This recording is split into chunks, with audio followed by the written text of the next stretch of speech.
You know that feeling when you've rearranged your furniture 3 times, bought all the throw pillows, and your room still just doesn't feel right? Yeah, most room decorating ideas you find online skip the one thing that actually matters, and that's understanding how your room breathes.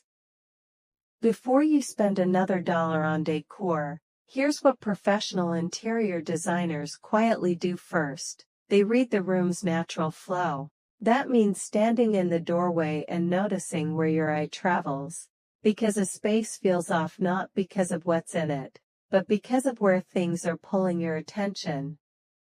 Start by choosing one anchor point, a window, a bed, a fireplace, and make every other element in the room support that single focal point rather than compete with it. This is the quiet secret behind room decorating ideas that look effortless rather than assembled.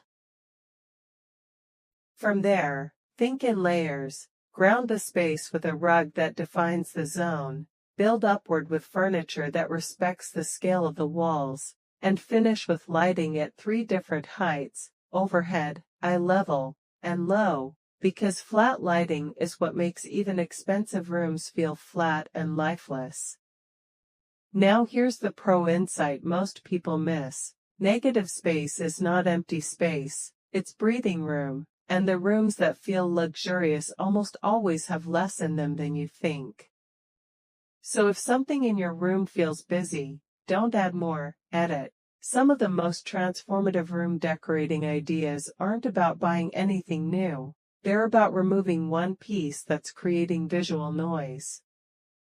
And when you do add something, ask yourself whether it's earning its place. Does it add warmth, function, or meaning? If the honest answer is no, it doesn't belong. The best room decorating ideas always come back to intention, not accumulation. So I want to leave you with this. Look around your space right now and tell me in the comments, what's the one thing you'd remove if you were brave enough? I read every single one.